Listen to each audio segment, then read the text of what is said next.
Can we ask the candidates to come on stage?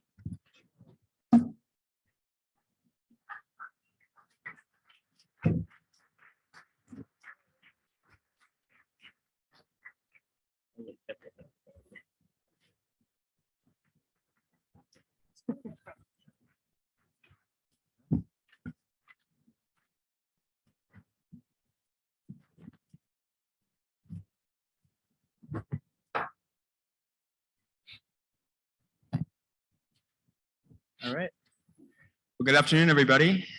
I'm Michael Schneider. I'm the founder of Streets for All, and along with my co-moderator Dakota Smith in the LA Times, we're super excited to be talking mobility and transportation with 4 candidates running for mayor.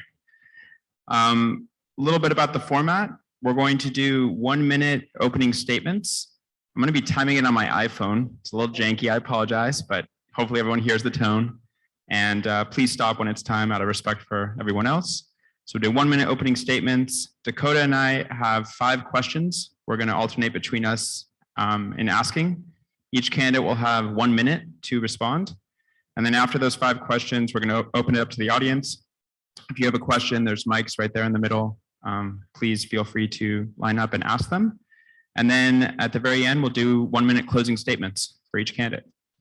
So let's start with opening statements, and we're going to alternate going left to right and right to left. So we'll start with Mel on this one and keep going down. 1-minute opening statements. Mel, go ahead. Hi there, I'm Mel Wilson, and I want to thank you all for organizing this. I am fighting for a better LA, and I want to give you some news. LA is killing Angelenos with our dirty air. It's killing Angelenos with unsafe buses. And as mayor of LA, I commit to reduce greenhouse gases 50%. 50%. And I want to focus on some strategies and technologies, things like smart growth along transit corridors where you have affordable housing for the workers and childcare centers. I want to focus on converting all our fleets, Metro buses, LA DOT buses, all the cars and vehicles for LA City to low and zero emission fuel consumption. These are the kind of things I want to do. I'm a private sector guy, but I also know public policy. I served on the Metro board with my friend Pam for 8 years, appointed by Mayor Richard Reardon and Mayor Antonio Villaraigosa. I'm Mel Wilson. I'm fighting for a better LA. Thank you. 5 seconds under. Thank you. Mike.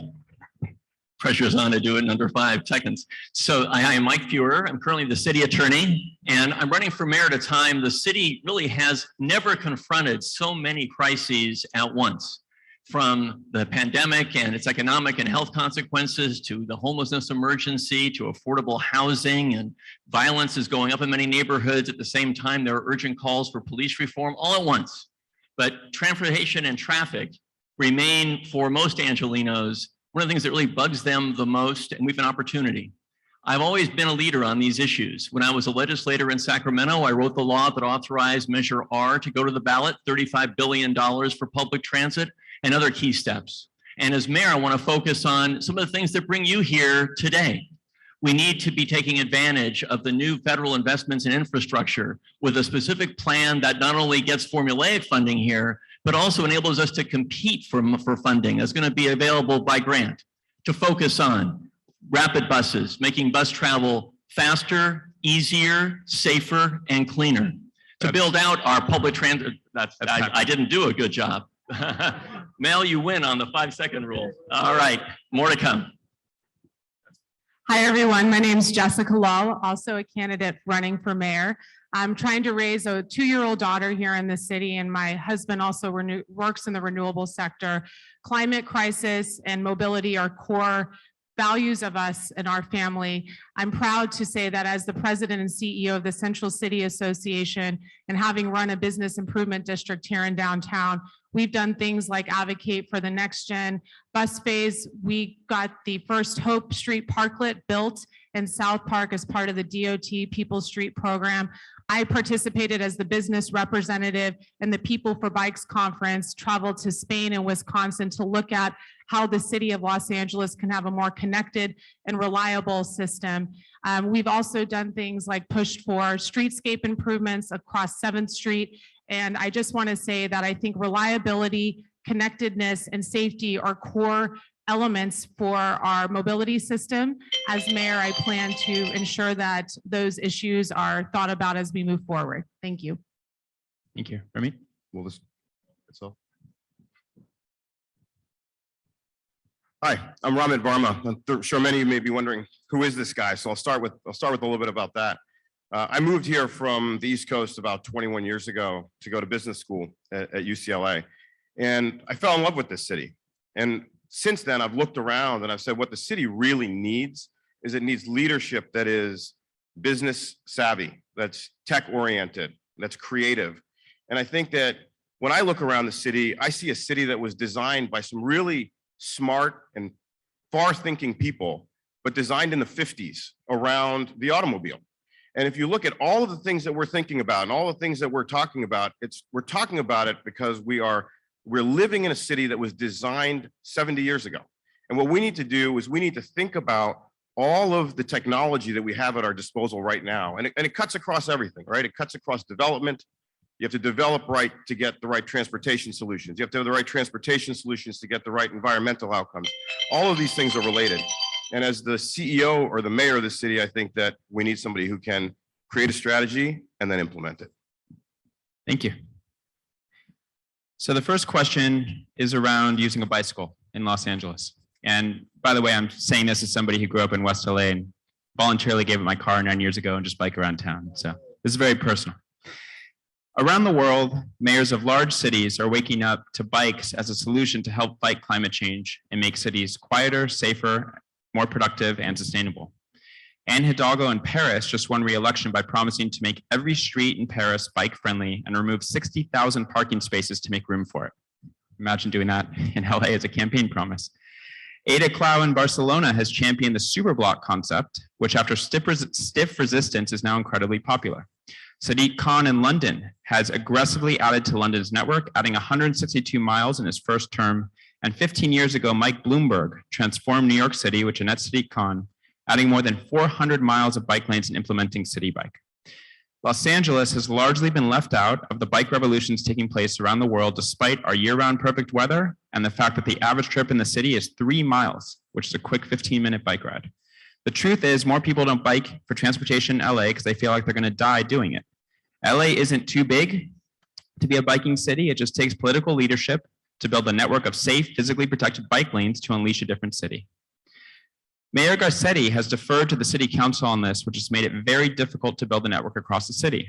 As mayor, what would be your approach on making room for a network of safe, protected bike lanes in Los Angeles? And do you view a bicycle as a viable transportation mode in the city? So we'll go right to left. Absolutely. I mean, look, I moved to LA without a car, right? When I moved here, I was a student. I really didn't have anything. And I used to ride my bike from downtown Santa Monica to UCLA and ride it back home at night. And I'll tell you, when you're riding down San Vicente, it's a beautiful, glorious biking road. When you get to the 405 and try to get across the 405, it's like playing Frogger for those of you guys who remember the old video game. Like I literally felt like I was taking my life in my hands as I crossed across the 405 every night. I believe that bikes are and need to be a part of this strategy that I talked about, right? Like we are in a place and we're in a moment where bikes and scooters and people who are on unprotected vehicles need to be able to have laws implemented and enacted to help them feel safe, you know, traveling through the city. And we just don't have that right now because, as I said earlier, this is a city that's designed for the convenience of drivers of cars, okay? There are going to be trade-offs. And we have, every time we've given a trade-off, we've traded in favor of cars and against other forms of transportation.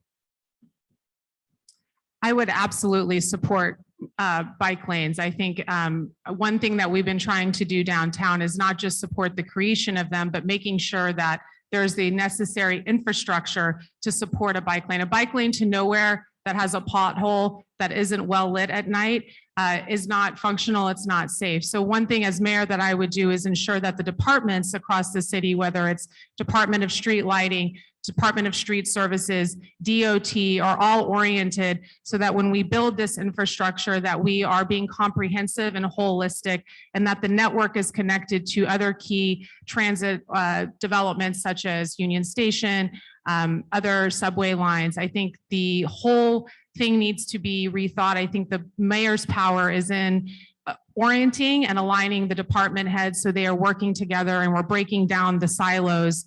So we don't have DOT doing one thing over here, but not connected to Metro's plans and the other city departments. So I absolutely will lead the charge for a robust network of protected bike lanes throughout the city. And we should go farther than that. We think about bikes, we should think about it in several different ways. We have bikes that folks use for recreation. You know, I'm one of those people from the LA River to the Rowdy Trail. We have bikes that could be used to get back and forth to work. We have bikes that are powered by your own legs, and we have bikes that are powered, electric bikes that are going to be increasingly prevalent throughout our city and could be used for commuting purposes if we do this right. So protected lanes, slower traffic. I'm a big fan of the slow streets concept that's emerged during the pandemic. The two are deeply related for the safety reasons, Michael, that you stated at the outset. And I want to assure that there are bikes available in more plentiful ways for that last mile. As we know, not only for fixed rail, but also for key bus lines. There need to be enough bikes available for bike share to allow that last mile to be traversed by people who can't get to a bus station or a bus stop or a subway station. Am I on? You're on. Great. All right. So, you know, I served on the Metro board for 8 years, and we invested in bike pass, comprehensive bike pass, but bikes are only one component of first mile, last mile. I believe we need to have bike paths that are safe, because right now many of them are not. So we need to give protection for the bike paths, but we also should focus on scooters, skateboards, right? Pedestrian paths. Those are the things that will get people out of their cars for that first mile, last mile connection. So yes, bikes are important, but don't forget about there's a whole burgeoning industry for scooters. And young people, if we want to get them out of their cars, and many of them are willing to do so, we have to make it easier for them using scooters and skateboards too. So we can't just focus only on bikes. Yeah, I believe we should give more money toward bikes and protecting bike lanes, but we should not forget about the other components of the first mile, last mile. Mel, you're consistently 5 seconds under time. Over to you, Dakota. All right, our next question. Can you guys hear me? Yeah. Our next question is on electric cars.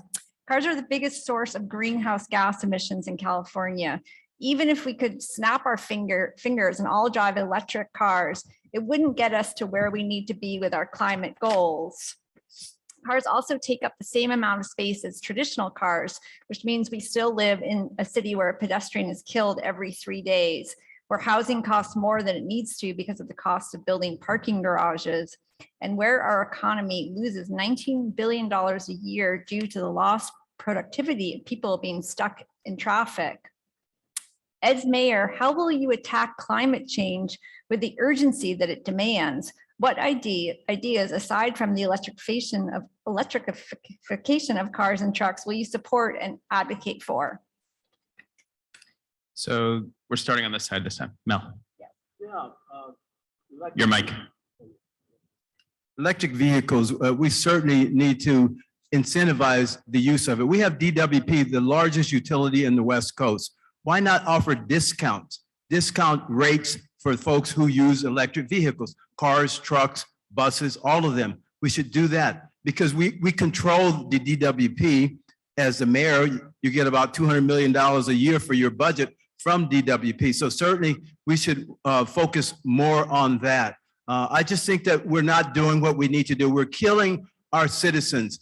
The American Lung Association says that we are get a big fat F when it comes to air quality. We're one of the dirtiest cities in the nation.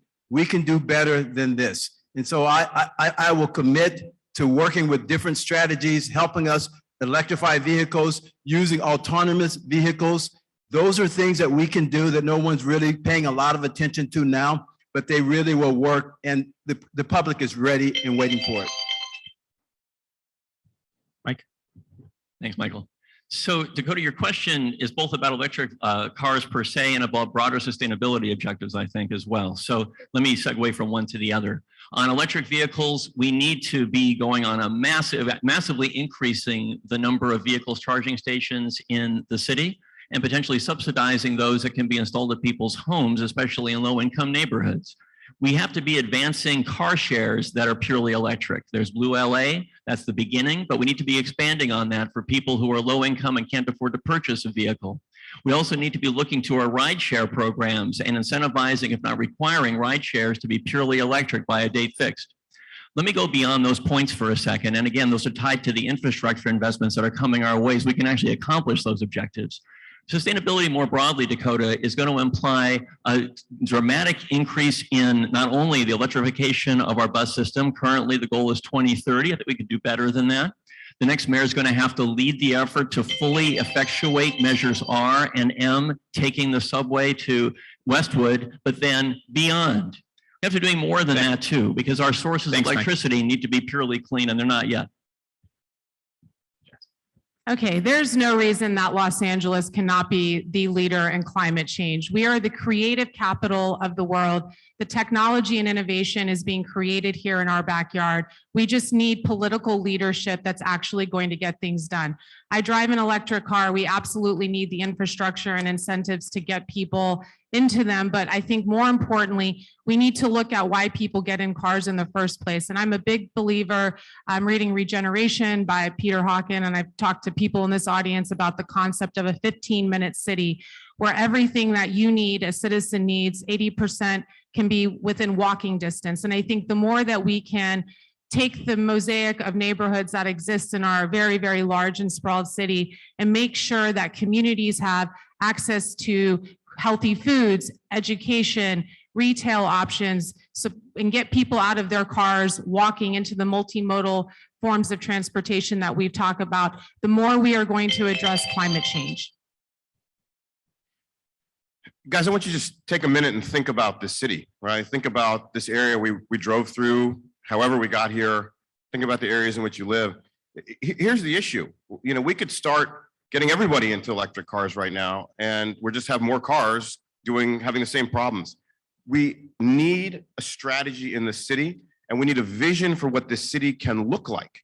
And the way you start by that is you imagine what it looks like. I mean, imagine a street where you have people going by on bikes and scooters. People can, you know, push their carts with their children.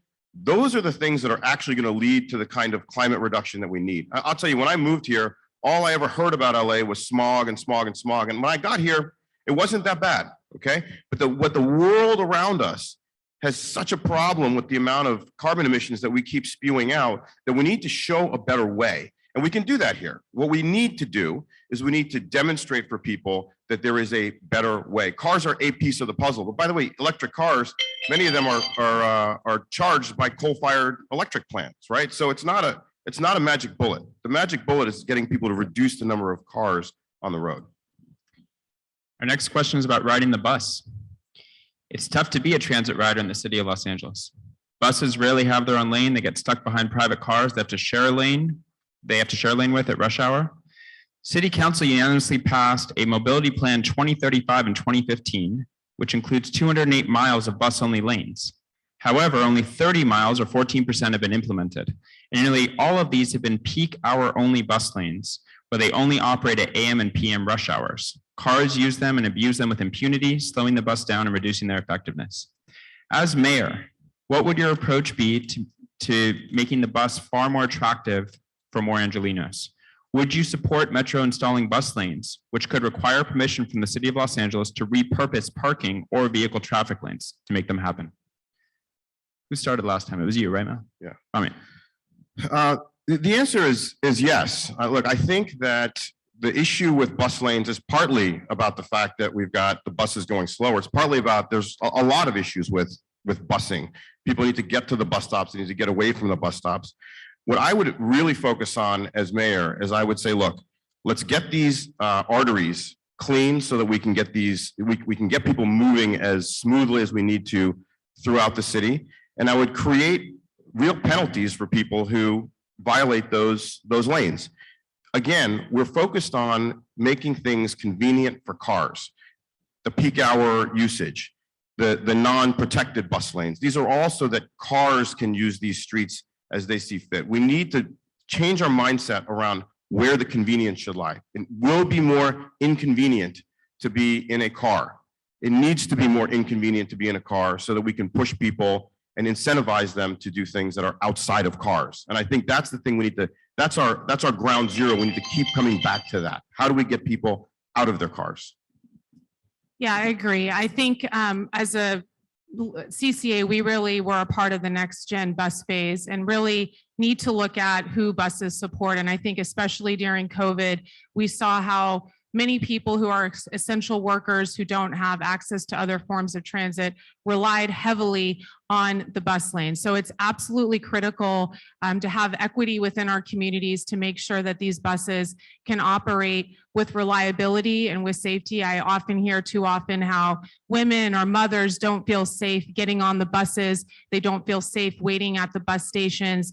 And again, as mayor, I would commit to looking at all of these issues comprehensively. We can't talk about buses over here, bike lanes over here, infrastructure and incentives over here. We need to be looking, orienting, again, the city departments, the commissioners of these departments, looking at who we're appointing on the commissions, the Metro Board, to make sure that we're having a holistic discussion about the system. Thanks. So this issue is where sustainability and equity merge. And as mayor, I'm going to be riveted on that nexus in a lot of different ways. Here, I strongly support the creation of additional rapid busways. We also need to be increasing the number of buses on heavily used routes.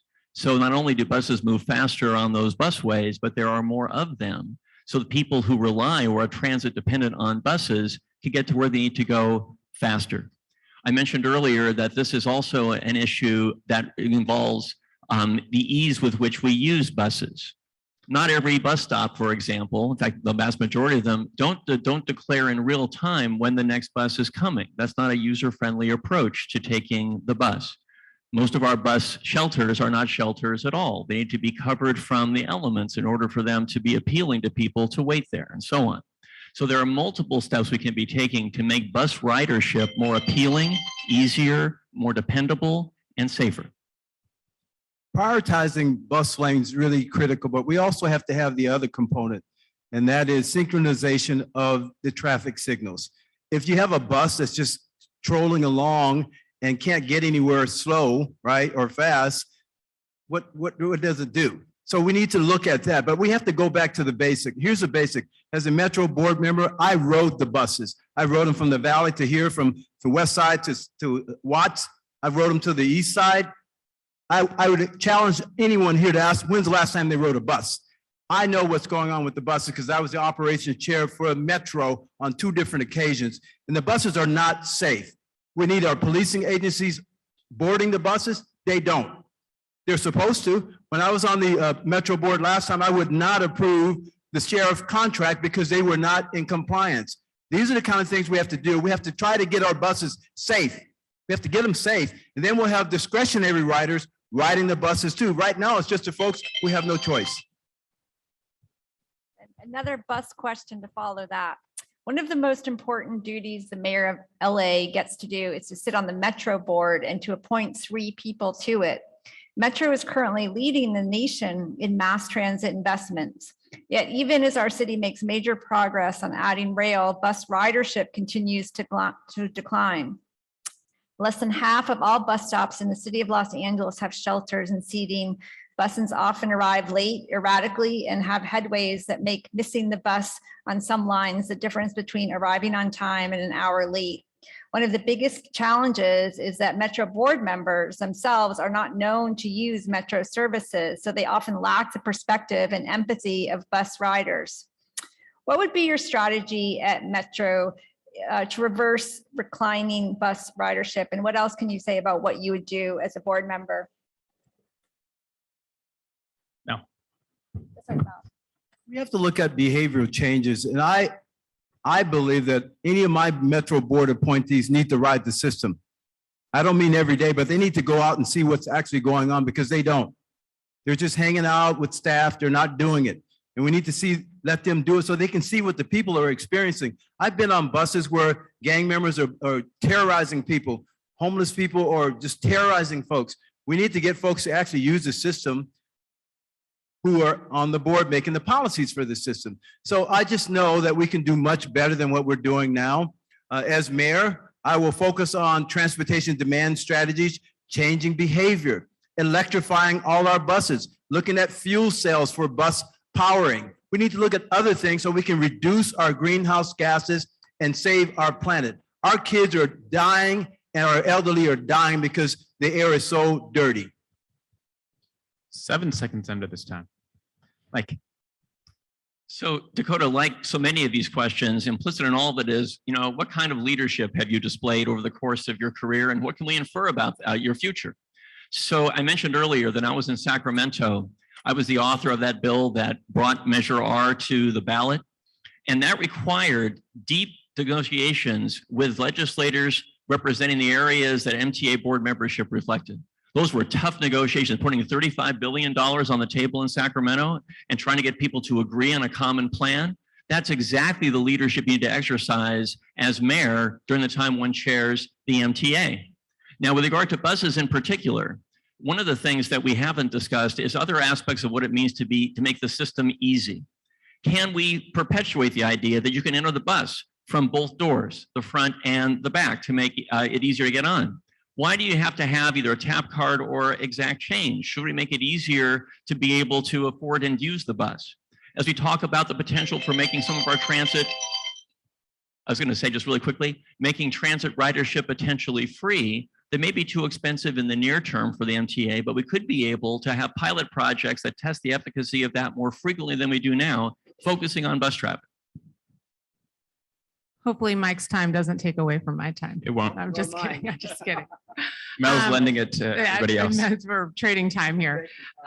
So as Metro and having appointees to commissioners, I think it's really important that the commissioners that the mayor appoints reflect Angelenos and that they have lived experience that is relevant to the discussions about how to make it safer, more reliable, and meet the needs of Angelenos. I think customer service, government is ultimately a customer service entity.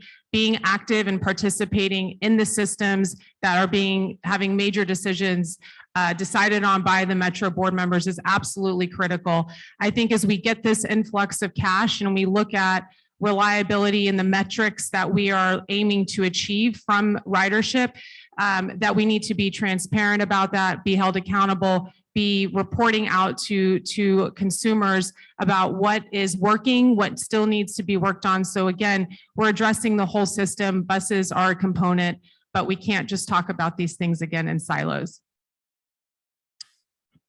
I think we're back to the fundamental issue we have in this city, which is that we have a bunch of political appointees sitting over things that really affect all of us, okay? If you have a Metro board with 14 members on it and the people who are appointed are political appointees, then guess what? The people on that board are going to be people who are politically connected, not necessarily the people who can get the things done that we need to get done in this city, okay? LA Metro has $12 billion a year they spent. And I keep hearing about all these investments and all this more money we have in investments. And I'm like, where is it? Okay, where is it? And I think we all need to be asking ourselves that question and say, where is the money going? So as the mayor, my appointees are going to be people who have a track record of building things, a track record of accomplishing things, a track record in technology. And we're here hand waving and talking about all these cool things that can happen and this. But when they sit in that meeting and when they sit in those rooms, they need to be saying, the appointees need to be saying, here are the things that we're going to actually do to fix the transportation issues in this city. And I just don't see that happening with our traditional political appointees. So this is our last question. If any of you have questions, please feel free to line up by the mics. This is about congestion pricing. In 2003, London introduced congestion pricing, charging cars to access central London. So far, it has resulted in a 30% reduction in traffic volume while increasing bus speeds and the number of people biking. In 2007, congestion pricing was proposed by Mayor Bloomberg in New York City, and it looks like next year it will finally be implemented. One of the ways to fund car alternatives and disincentivize car use is to make it more expensive to use a car. Not a very popular idea in Los Angeles. Yet we won't reach our climate goals or transit ridership goals without moving away from our current dependence on cars. As mayor, would you support implementing congestion pricing in the city of Los Angeles and in the region as a whole through Metro? If not, what alternatives do you see to de-incentivize car use? Ramit, you start. So my answer is an emphatic yes on congestion pricing. I think what you guys have heard from me is that I'm very much in favor of increasing incentives or decreasing incentives to drive your own vehicle and increasing incentives for other forms of transportation. This is a politically really challenging issue, right? I mean, people are going to be like, what do you mean I can't drive my car through this area? I can't drive my car through that area. You want me to charge me $10? Guess what? That's what progress looks like. And I think that for me, like, I'm not a politician. You guys can look at me and plainly see that I'm not a politician. All right. I'm coming to this as a person who's saying, how do we get in there and do the things that we need to do? And I'm done with public service after my term as mayor. So I will do the things for this city that the city needs to be doing. And then I will get out. And I'm not focused on reelection. I'm not focused on a further job. For me, it is all about LA, the city that I love. And I'll tell you what, you put the right people into leadership who have the right heart and have the right skills, you will get the right outcomes. Yeah, having run an organization that represents over 300 large and small businesses, nonprofits, and trade organizations, working on cities' issues like congestion pricing. These are really important conversations. I know the city is studying this right now. Fully support a study. We need to make sure, my concern with this is making sure that we get it right. And what I mean by that is making sure that it's not regressive and that a congestion pricing program doesn't, in fact, hurt low income wage earners across the city. We know during COVID, one of the silver linings has been people have been having more flexible work hours within their office. They can come in. I know we've talked to companies that have started sort of staggering, so people are not just coming in at the 9 to 5 timeframes where they're sitting in traffic.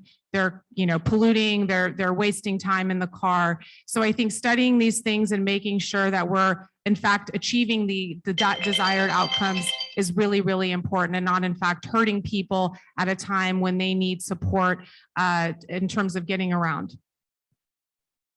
So the answer to the question is I don't favor moving to congestion pricing yet, because the examples you gave, Michael, New York, London, are examples of cities with very mature public transportation systems so that alternatives are prevalent. We don't have that yet here in Los Angeles. And I think I would couple the idea of even considering this with the maturation of our system, because if you don't have alternative ways for people to get where they need to go, and you impose a congestion pricing system on them, that's not a recipe for progress here. If we were to move to a congestion pricing system at some point, here are the principles I would employ. I would think first, how do we use the revenues that derive from the congestion pricing system? Do we devote those revenues to enhancing transit opportunities for low-income people and to potential affordable housing options closer to where the congestion pricing is being implemented? How do we assure that it's implemented equitably so that we insulate poor people from the charges that we're talking about? I know my time is up. It's a complicated question, but we have to be doing this in a way that reflects the care that is going to be needed throughout the whole city for rich and poor alike. Newsflash, we already have congestion pricing. We already have it. We have it on the 10 freeway, the 91 freeway. They have it. It's a moneymaker. I looked at, as a Metro board member last time around, we looked at Metro building a tunnel underground under the 405 freeway, 2 tunnels, one for transit for high occupancy vehicles and another one for trains, using the public-private partnership. And we can do this. We can use the money to help build the system more maturely. We need to have a means test. So we'll make sure that folks who are middle income workers and low income are not penalized because they don't have $1 or $10 to get on the system. We have congestion pricing. I think it's a great way to build the system out.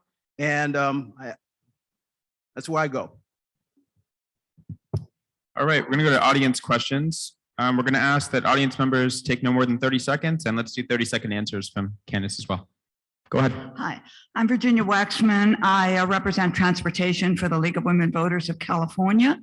And I just want to say a real world example. I have been coming to this event 7 times on the bus. 6 of those times, the buses have been late and slow from 15 minutes to 25 minutes. So we have a problem. But my question has to do with Michael Schneider's Streets for All 25 by 25 initiative that hopes to get 25% of our streets back to people by 2025. Do you support it? If so, why? If not, why not? I did not put her up to that, I swear. Do you want to start. explain a little more about what the plan is so everyone knows? Sure. Maybe some context would be helpful. 25 by 25 was started in New York about 9 months ago. Campaign, they got every mayoral candidate to sign on to it. And the next mayor of New York, Eric Adams, had committed to 300 miles of protected bike lanes, among other bus improvements and other things under it in his first term. It's a concept that's very simple to reallocate 25% of street space back to people by 2025. What does that mean? In Los Angeles, it could mean dramatically expanding slow streets, dramatically expanding alfresco dining, a ton of bike and bus lanes, wider sidewalks, pedestrianization of streets, plazas, things like that. I'm losing track of who started. We can start down here. Okay, Look, I think 25 by 25 is bold, and I am all in on bold solutions in this city. I think that the time for, for committees and studies and, we'll be committed and studied to death, right? It'll be 10, 20, 30 years before we get anything done. So for me, I'm signing on to this 25 by 25 because I imagine the city having the things that we're talking about in 25 by 25, and we deserve that in this city, right? We shouldn't only have to look at other cities and say, how come they have all this beautiful outdoor dining and bike lanes? And, we deserve that here. So I was the first candidate to proudly sign on to 25 by 25. I believe also in setting a bold vision. If you don't set one, you will never achieve it. I can say specifically in my roles at the South Park bid, we did things like, first of all, repaired 800 sidewalk locations in 2 weeks for less than $80,000. We identified a new technology that the city did not yet have a permit for, and we pushed and pushed, fixed the sidewalks within 2 weeks. We also created the first parklet through the city's People Street program that took away 2 parking spaces in front of a series of small businesses to give that space back to the community. thanks, Jessica. I commit. We got to go to Mike first. Thank you, Mike. I commit to cutting greenhouse gases 50%. And we have to use all kinds of theories, technologies, and principles that work. 25 by 25 is a portion of what would be in my program to make it work. We need to change the behavior, more outdoor dining, more transportation demand services. We need to do all of these things to get our transportation emissions down. It's killing us. It's killing us. You just sign on to it, Mel? Give me the paper, baby. Mike. So, Michael, as we said before we got started tonight, I'm a big fan of so many of the objectives in 25 by 25, slower streets, alfresco dining, protected bike paths, and so on, largely because, as you discussed, the lion's share of trips in Los Angeles are short enough that they don't need cars at all if we can create a pedestrian-oriented environment on our streets. So I support those objectives. I think they're really important. You asked to the pledge requires quantifying very specifically how many protected bike paths, how much alfresco dining and so forth will happen. I was said to you, let me just finish my sentence. I said before we started, each office I've run for, I have committed and then fulfilled every promise I made campaigning. I don't want to continue that record here. I couldn't commit with precision to the targeted goals you indicated, but the objectives are those I want to pursue vigorously. Thank you. Next question. Thank you for your time, candidates. Austin Stanton. My question is, what would you say to the millions of low-income drivers in Los Angeles who may feel threatened by the idea of taking lane space, parking space, other resources away from personal automobiles? Mel. As I said earlier, I believe in congestion pricing. That's one component, but I also believe in means tests, and that would get to folks based on their income level, not necessarily their color or ethnicity, but their income. We need to look at the whole picture. Los Angeles has about 74% of the people who are people of color. Many of them are low income. So we need to look at these things too. Means test, but we need to look at all these other strategies to make sure that we clean our air up because we're killing our kids. We're killing our elderly. One thing I would say is, we talked earlier about disincentivizing driving. I would prefer to think of it the other way, which is to incentivize people to get out of their cars. I would say to those drivers, if we can work together to incentivize other people who are not getting out of their cars to use fixed rail, for example, to use buses and so on, then others will have more free reign on our streets. You know, as you know, if you take just 3% of the traffic off of our freeways, they flow smoothly again. So we have an opportunity to cut just a small amount of driving and change conditions for everybody. I think we can do that. I think that's how we got people to pass Measure M, something like that. Something like that. Yeah, I think I would say, I hear you, and that's a real issue and a real concern that your mayor needs to be cognizant of and thinking about. It's why I sort of highlighted the point on the congestion pricing, making sure that we're not penalizing people who need and rely on this to get to their jobs. I think we have to broaden our perspective and think about how are we creating housing in places that are close to jobs, that is affordable, mixed income, so people are not having to sit on the freeway for hours, robbing them for time for their kids and wasting time in a car. Look, again, this all comes back to having a strategy for this city, right? I mean, at the end of the day, there are certain types of activities that are luxury activities, okay? And we're allowing everybody to use the streets in exactly the same way and all the time. And it's just not, it's not equitable across the board. So what we need to do is we need to create solutions and use technology to help low-income travelers find the right solution to get themselves from point A to point B in a consistent and in a safe manner. Next question. Yeah, I'm at Angelino as of 3 weeks ago. I just moved here from New York, where I lived for 25 years. It's very lovely here. Congestion pricing in New York made a lot of sense because you had a very densely packed area between 59th Street and the Battery. I'm looking outside now, I see 2 cars. If you had congestion pricing implemented in Los Angeles, where would you do it? Because it doesn't really seem to make a lot of sense here, for example. Ramit.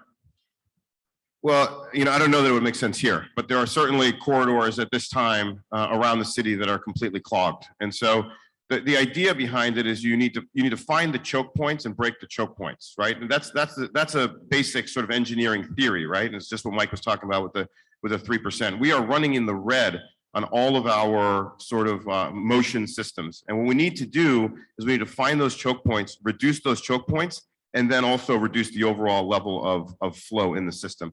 All of those things can be accomplished. Yeah, I think downtown has been looked at for pilots around congestion pricing, and we're looking at car-free zones right now. I think for me, when I think about vision and where we're going, I think about downtown LA, that it used to be an office park. Essentially, people used to use our streets to get in and out. What we've been able to do downtown in terms of building housing, creating more jobs, creating a walkable, more friendly environment, and turning it into a place where people live and don't need to be getting in and out of all the time. That's the kind of approach that I think we need to think about citywide, unique to communities. As I said before, I don't think we're ready to implement congestion pricing here. Some reasons you stated, and other reasons too. I do think that a leader of the city, the mayor of the city, can lead a transformation in how we get around in Los Angeles. And I want to focus on those measures. And those include, as we said earlier, the specific improvements in our buses that I described earlier, finishing and going beyond when it comes to our fixed rail system, changing the way we deal with our streets, focusing on slower streets, pedestrian thoroughfares, and all those other steps. If you take these together, we can make heavy strides forward. That's what I'll do as mayor. There are lots of opportunities for this. We look at the choke spots, the 10 freeway, east and west. We look at the 405 freeway, 500,000 trips a day. We look at the 5 freeway going north and south. We have lots of opportunities for this. So we need to do it. We need to change the behavior. We need to also have the trucking industry deliver at certain times of the day when the traffic is not there, because they clog up our highways and freeways when there's an accident. So we can get this done. Just have to have a will. Next question. Hi, my name is Harrison. I'm a reporter for .LA. I am just curious, both of you or all of you have mentioned collaborations or implementing technology. What sorts of tech companies have you, would you consider working with? And, I mention this because some partnerships with tech companies within the city, for instance, Palantir and the LAPD have been controversial. So I'm curious what tech companies you'd want to work with. Mel, let's start with you. I can't tell you the name of, but I've done a lot of research on alternative uses of fuel, autonomous vehicles, and I would open it up. We have a lot of brain power here in this region. All these universities here, we can do this. We have a lot of entrepreneurship. I'm a small business owner. I believe in entrepreneurship. So I don't have any biases for or against anyone in particular, but I just think that we need to foster competition and get people to get their brain power going. Yeah, I don't have any specific tech companies to mention in this conversation. Let's talk about the technological challenges we need to overcome. I'd like to see our bus system electrified sooner than 2030. I'd like to see Los Angeles be purely green when it produces energy, consumes energy before 2035. I'd like to see us assure that when you're looking for a parking space, everybody knows where the available parking space is and don't waste their time and congest traffic driving around and around. I want to be sure that everybody in the city who uses a bus stop knows when that bus is coming. So those are the kinds of challenges I want to tackle. I can't name the folks I want to use to work with them though. Yeah, I think we need to be harnessing again the intellectual capital that's here in our backyard. We need data to start. We need to be able to disseminate information. We also need to integrate technology into fixing our infrastructure. Like I said, the quality of our sidewalks, street trees, street lighting. It's not just about the mode of transportation. It's also about making sure that we have the appropriate infrastructure, safety, reliability in place to make sure that we're able to meet the demands. Look, I'll give you an example, okay? I used to take Uber to LAX, and then they made me stop. And then they put the Uber terminal, or whatever you want to call it, way off by Terminal 1. The fact is, rideshare programs are super convenient for people, okay? And we needed to cut through some regulation and not fight a company like Uber or Lyft or these other companies that are trying to help us with our mobility solutions, okay? We saw the city fighting with Lime scooters, with Uber scooters. We need to have somebody who understands technology, who's built a technology business, who can negotiate with technology vendors and put that technology in place. Everyone will benefit from it. Is there a last question? Otherwise, go ahead. Thank you. One of the important issues around traffic safety, street safety, complete streets has to do with Vision Zero's goals, making streets safer for pedestrians, bicyclists, and all users. The city currently has a proposal that would allow our transit shelters to have digital signage, changing messages. Hundreds of those shelters, digital distractions. Metro has a proposal to allow hundreds of digital billboards on their right-of-way, some of which are shared with the city. How do you feel about allowing these kinds of distractions at a time when our streets and freeways are very congested and our most vulnerable users will become more vulnerable? Let's try to do it in 20 seconds because I want to make sure we have enough time for closing statements. Go ahead, Ramit. Look, I don't think that Metro's issue is that it needs more revenue. Like I said, they got $12 billion a year in revenue. They do $300 million a year in rider fares.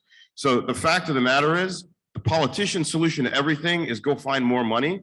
We don't need more money. We need more creativity. We need more innovation, and we need more execution. Yeah, I think there's times when digital signage is appropriate. It can help in a crisis, but I think we need to be really honest with ourselves and have leadership that is being clear about what we're using this for. Is it a boondoggle or is it actually to the benefit of the community? I don't think there is a one-size-fits-all approach for the entire city of LA on this specific question. Two quick things. Barbara, I think you know that I authored legislation when I was a state legislator that would put a pause on all digital billboards because they're distracting for drivers and could cause more danger than anything else. So I'm not a fan of the digital approach on these because of the distraction element for drivers. I want to say, however, I think that if we had more revenue from different sources, we could say to riders, you don't need to pay to use our transit system. And that would be a very valuable change that would assure ridership expands in our city. I'm not opposed to digital signage. What I am opposed to is folks with tents on our sidewalks that can't walk. I have friends who are disabled, physically disabled, can't see, they can't walk on our sidewalks. So we need to focus on getting our sidewalks and our streets clean. Thank you, everybody. We're going to go to closing statements. Mel, I think you kicked off opening statements, right? So Ramit, let's start with you. 1 minute. 1 minute. I'll do my best. Guys, I think this is going to come down to something really simple. It's a question of what you believe, right? We've spent an hour here talking about a bunch of solutions and ideas and plans and so on and so forth. And I guarantee you, if you went and looked at the last 10 years, 10 mayoral elections, you're going to get the same plans and ideas and so forth. Do you believe, who do you believe can actually implement those things? And for me, it's a question, you need the strategy, you need the resources, you need the leadership to go in and implement. And that's what I can provide. I've done it in my own business. I built a business from scratch. I started in my apartment with a friend. We built it up 500 full-time employees and sold that business, okay? I have a record of actually getting out there and doing things. We don't need to have more money.